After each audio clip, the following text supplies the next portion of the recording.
Hello guys, आपका एक बार फिर से स्वागत है। और अपना ये 12वां मॉडल पेपर है जो कि इंपॉर्टेंट है अपने कृषि प्रयोगशक भर्ती, पशु परिचर भर्ती, इसके अलावा और अन्य जितने भी एग्जाम जिनमें आपके पशुपालन पूछा जाता है। तो आज का अपना सबसे पहला क्वेश्चन है, जसवंत पशु मेला कहाँ आयोजित होता है। अपने पास यहाँ पे ऑप्शन है भरतपुर, नौहर, जयपुर और नागौर। तो बताइए देखिए, जसवंत पशु मेला कहाँ पे आयोजित होता है। ये होता है अपने भरतपुर में। कहाँ पे होता है? भरतपुर में होता है जसवंत पशु मेला। आपको अच्छे से ध्यान रखना है। नेक्स्ट अपना पास क्वेश्चन है यहाँ पे, गायों में प्री मोलर टीथ की संख्या होती है। आपको बताना है कि गायों में प्री मोलर टीथ की संख्या कितनी होती है, यानी प्री मोलर दांत कितने होते हैं गायों में, ये आपको बताना है। अपने पास यहाँ पे ऑप्शन है 4 जोड़ी, 6 जोड़ी, 7 जोड़ी और 3 जोड़ी। तो कितने होते हैं गायों में प्रीमोलर टीथ? गायों में प्रीमोलर टीथ होते हैं 6 जोड़ी। कितने होते हैं? 6 जोड़ी गायों में प्रीमोलर टीथ होते हैं। आपको ध्यान रखना है, आपसे इंसाइजर पूछ ले तो इंसाइजर होते हैं कितने? 4 जोड़ी। कितने होते हैं? 4 जोड़ी इंसाइजर होते हैं।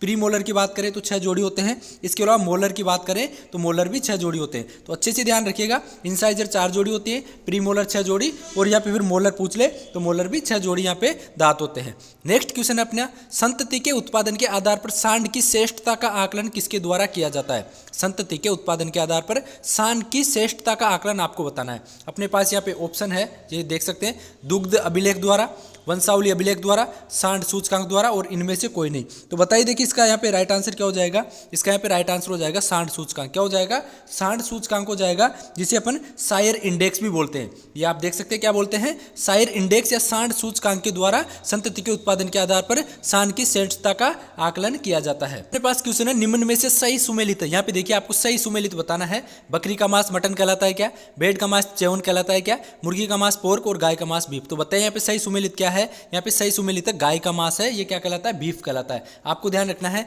गाय का मांस क्या कहलाता है? बीफ। इसके अलावा बकरी का मांस क्या कहलाता है? तो बकरी का मांस च्यवन कहलाता है। क्या कहलाता है? बकरी का मांस, बकरी का मांस च्यवन कहलाता है। बात करें भेड़ के मांस की, तो भेड़ का मांस क्या कहलाता है? भेड़ का मांस कहलाता है मटन। क्या कहलाता है? भेड़ का मांस मटन कहलाता है। बात करें मुर्गी के मांस की, तो मुर्गी का मांस क्या कहलाता है? मुर्गी का मांस चिकन कहलाता है। ये आपको ध्यान रखना है। पोर्क सुअर का मांस कहलाता है। अपने पास एक क्वेश्चन है, राजस्थान में पशु गणना किस जिले द्वारा करवाई जाती है, ये आपको बताना है। अपने पास यहाँ पे ऑप्शन है जयपुर, जोधपुर, अजमेर, उदयपुर। तो पशु गणना है वो किस जिले द्वारा करवाई जाती है? ये करवाई जाती है अजमेर जिले द्वारा। अजमेर राजस्व मंडल द्वारा पशु गणना करवाई जाती है। अपने पास क्वेश्चन है, डाउन कवर का उपयुक्त समय। डाउन कवर का उपयुक्त समय आपको बताना है। ऑप्शन अपने पास है, ब्याने से 1 माह पूर्व है, ब्याने से 15 दिन पूर्व है, ब्याने से 1 माह बाद और ब्याने से 15 दिन बाद। तो डाउन कवर का उपयुक्त समय क्या है? ब्याने से 15 दिन पूर्व का जो समय होता है उसको अपन डाउन कवर बोलते हैं। डाउन कवर का मतलब हो गया कि पशु का अपन दूध निकालना बंद कर देते हैं। कितने दिन पूर्व है? पशु के ब्याने से 15 दिन पूर्व, उसी को अपन क्या बोलते हैं? डाउन कवर बोलते हैं। नेक्स्ट अपने पास क्वेश्चन है, गाय भैंसों का उत्पादन किस ब्यात काल में स्थिर रहता है, ये आपको बताना है। पहले से तीसरे में, तीसरे से 5वें में, 5वें से 8वें में, कोई नहीं। तो गाय भैंसों का उत्पादन किस ब्यात काल में स्थिर रहता है? तीसरे से 5वां जो ब्यात काल होता है उसमें उत्पादन स्थिर रहता है। नेक्स्ट अपने पास क्वेश्चन है, कंधे के अग्रिम बिंदु से अपलास्ती बिंदु के बीच की दूरी क्या कहलाती है। आपको बताना है कि कंधे के अग्रिम बिंदु से अपलास्ती बिंदु के बीच की जो दूरी होती है वह क्या कहलाती है? लंबाई, हथगेरा, उदरगेरा, ऊंचाई। तो वह क्या कहलाती है? वह कहलाती है लंबाई। क्या कहलाती है? कंधे के अग्रिम बिंदु से अपलास्ती बिंदु के बीच की जो दूरी होती है उसको अपन क्या बोलते हैं? लंबाई बोलते हैं। आपको ध्यान रखना है। नेक्स्ट अपने पास क्वेश्चन है, पशुओं में कर्तन दांत का प्रथम स्थायी जोड़ा कब निकलता है, यह आपको बताना है। क्या बताना है? पशुओं में कर्तन दांत का प्रथम स्थायी जोड़ा कब निकलता है। ऑप्शन अपने पास है 2 से 2.5 वर्ष में, 3 से 3.5 वर्ष में, और 3 से 1/4 से 3.5 वर्ष में, और फिर 4 वर्ष में। तो बताइए इसका राइट आंसर क्या हो जाएगा। पशुओं में कर्तन दांत का प्रथम स्थायी जोड़ा 2 से 2.5 वर्ष की उम्र में निकलता है। कब? 2 से 2.5 वर्ष की उम्र में। क्वेश्चन है, 2 मध्यकालों के मध्य शारीरिक एवं क्रियात्मक घटनाओं को क्या कहते हैं, यह आपको बताना है। ऑप्शन अपने पास यहाँ पे है मध्यकाल, मध्यचक्र, यौवनारंभ, गर्भकाल। तो क्या बोलते हैं? 2 मध्यकालों के मध्य शारीरिक एवं क्रियात्मक घटनाओं को मध्य चक्र बोलते हैं। क्या बोलते हैं? मध्य चक्र। नेक्स्ट अपने पास क्वेश्चन है, पशु गाय भैंस की आयु ज्ञात करने का सूत्र आपको बताना है। गाय भैंस की आयु ज्ञात करने का सूत्र आपको बताना है। ऑप्शन अपने पास है, पशु की आयु वर्षों में सींग पर छल्लों की संख्या +2, पशु की आयु वर्षों में प्लस सींग पर छल्लों की संख्या +3, पशु की आयु वर्षों में और सींग पर छल्लों की संख्या +4, और इनमें से कोई नहीं। तो इसका राइट आंसर क्या हो जाएगा बताइए। देखिए इसका, देखिए यहाँ पे राइट आंसर हो जाएगा पशु की आयु वर्षों में प्लस सींग पर छल्लों की संख्या +2, यानी फर्स्ट ऑप्शन यहाँ पे राइट हो जाएगा।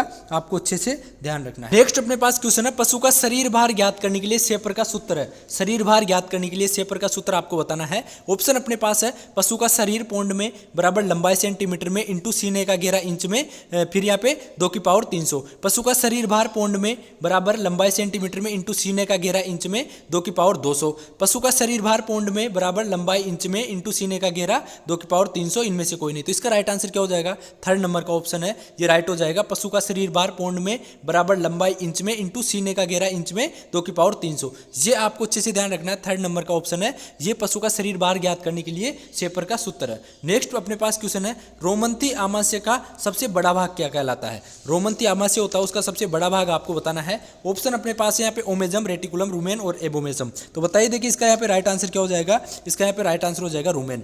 रोमंथी आमाशय का सबसे बड़ा भाग क्या होता है, रूमेन होता है, जो कि टोटल आमाशय का 80% होता है। कितना, टोटल आमाशय का 80% भाग है वो रूमेन होता है। तो ये भी आपको ध्यान रखना है। पास क्वेश्चन है, गुणांकन तालिका विधि में किसी पशु के 90 अंक आए हैं तो उसे किस श्रेणी में रखेंगे। ऑप्शन अपने पास है, साधारण श्रेणी, उत्तम श्रेणी, सर्वोत्तम श्रेणी, इनमें से कोई नहीं। गुणांकन तालिका विधि में किसी पशु के 90 अंक आए तो किस श्रेणी में रखेंगे, उसे सर्वोत्तम श्रेणी में रखेंगे। सर्वोत्तम श्रेणी है उसमें देखिए 75 से और 100 तक यदि किसी पशु के अंक है तो अपन उसको सर्वोत्तम श्रेणी में रखते हैं। 75 से 100 तक यदि अंक आते हैं तो अपन उसको सर्वोत्तम श्रेणी में रखते हैं। नेक्स्ट यहाँ पे देखिए अपने पास क्वेश्चन है, उत्तम श्रेणी में पशु के कितने अंक निर्धारित किए गए हैं। उत्तम श्रेणी है उसमें आपके पशु के अंक बताने हैं, कितने अंक निर्धारित किए गए हैं। 0 से 50, 0 से 75, 75 से 100 और 50 से 75। तो इसका राइट आंसर क्या हो जाएगा, इसका यहाँ पे राइट आंसर हो जाएगा, आपसे क्या पूछा, उत्तम श्रेणी। तो उत्तम श्रेणी होती है 50 से 75 के मध्य। 50 से 75 के मध्य यदि श्रेणी है तो उसको अपन उत्तम श्रेणी बोलते हैं। 0 से 50 यदि श्रेणी है तो उसको अपन साधारण श्रेणी बोलते हैं। कि कौन सी श्रेणी बोलते हैं, यदि किसी पशु के 0 से 50 अंक आए हैं तो उसको अपन साधारण श्रेणी में रखेंगे। यदि किसी पशु के 75 से और 100 तक के अंक है तो उसको अपन सर्वोत्तम श्रेणी में रखेंगे। कौन सी श्रेणी में, सर्वोत्तम श्रेणी में। तो अच्छे से ध्यान रखिएगा, साधारण श्रेणी कौन सी होती है, 0 से 50, सर्वोत्तम श्रेणी 75 से 100। इसके अलावा उत्तम श्रेणी क्या होती है, यदि पशु के अंक 50 से 75 के मध्य है तो उसको अपन उत्तम श्रेणी में रखेंगे। क्वेश्चन है, निम्न में से अरुमंथी पशु का उदाहरण है। इनमें से आपको अरुमंथी यानी नॉन रूमिनेंट पशु का आपको उदाहरण बताना है। अपने पास यहाँ पे ऑप्शन है गाय, भैंस, ऊंट, गधा। तो अरुमंथी पशु का क्या उदाहरण है, गधा। आपको ध्यान रखना है गधा है ये नॉन रूमिनेंट है। इसके अलावा गाय की बात करें, गाय और भैंस दोनों रोमंथी पशु का उदाहरण है। गाय प्लस भैंस क्या है, रोमंथी पशु का उदाहरण है। ऊंट की बात करें तो ऊंट आवासी रोमंथी पशु है। कैसा है, आवासी रोमंथी पशु है। ये भी आपको ध्यान रखना, ऊंट का पूछ ले तो ऊंट आवासी रोमंथी पशु है। नेक्स्ट अपने पास क्वेश्चन है, स्वस्थ पशु से दुधारू पशु को चुनकर अलग करना क्या कहलाता है। डोकिंग, कलिंग, चेन, फलसिंग। तो क्या कहलाता है, स्वस्थ पशुओं से दुधारू पशु को चुनकर अलग करना चेन कहलाता है। आपको अच्छे से ध्यान रखना है। नेक्स्ट अपने पास क्वेश्चन है, एक पशु के सींग पर 2 छल्ले हैं तो उसकी उम्र कितनी होगी। कितने छल्ले हैं, 2 छल्ले हैं तो उसकी उम्र आपको बतानी है। 1 वर्ष, 2 वर्ष, 3 वर्ष, 4 वर्ष। तो उसकी उम्र कितनी होगी, क्या होता है, 2 प्लस छल्लों की संख्या क्या होती है, 2 प्लस छल्लों की संख्या सूत्र होता है। तो यहाँ पे देखिए 2 छल्ले हैं तो 2 प्लस 2 कितने हो जाएंगे, 4 वर्ष। पशु की उम्र कितनी हो जाएगी, 4 वर्ष। आपको अच्छे से ध्यान रखना है कि यदि किसी पशु के सींग पर 2 छल्ले हैं तो उसकी उम्र कितनी होगी, 4 वर्ष। सूत्र क्या होता है, 2 प्लस छल्लों की संख्या, जितने छल्ले उसके बन रहे हैं वो उसमें ऐड हो जाएंगे। तो 2 + 2 बराबर 4 वर्ष यहाँ पे एक पशु की उम्र हो जाएगी। नेक्स्ट क्वेश्चन की बात करें तो नेक्स्ट अपने पास क्वेश्चन है,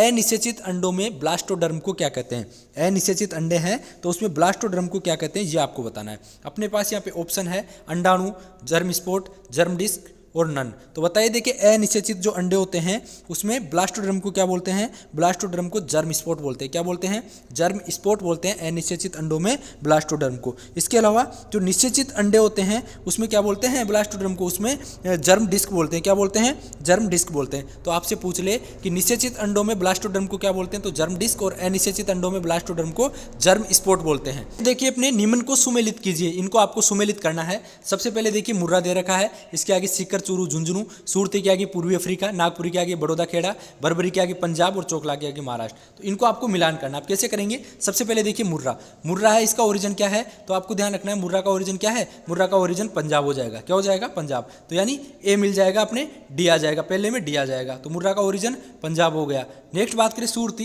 तो सूरती का ओरिजिन क्या है, गुजरात का खेड़ा और बड़ौदा जिला है। नेक्स्ट नागपुरी बात करें तो नागपुरी का महाराष्ट्र आ जाएगा। बरबरी की बात करें तो बरबरी है पूर्वी अफ्रीका में पाई जाती है। चोकला की बात करें तो सीकर, चूरू, झुंझुनू में। ये यहाँ पे मैच हो गए। अब ऐसा देख लीजिए कौन से ऑप्शन में ये आ रहा है, तो ये आ रहा है अपने 4th नंबर के ऑप्शन में। कौन से, 4th नंबर के ऑप्शन में ऐसा आ रहा है, ये आप देख सकते हैं, पहला मिल जाएगा। यानी आपको ध्यान रखना है मुर्रा है, मुर्रा का ओरिजिन क्या है, मुर्रा का ओरिजिन हो गया अपने यहाँ पे पंजाब। क्या हो गया, पंजाब। सूरती का ओरिजिन क्या हो गया, सूरती का अपने ओरिजिन हो गया खेड़ा, बड़ौदा जिला। नागपुरी की बात करें तो महाराष्ट्र हो गया। बरबरी की बात करें तो पूर्वी अफ्रीका। चोकले की बात करें सीकर, झुंझुनू, चूरू। यहाँ पे 4th नंबर का ऑप्शन है, ये राइट हो जाएगा। तो आज का अपना मॉडल पेपर हो गया। बाकी मिलते हैं नेक्स्ट वीडियो में। जय हिंद, जय भारत।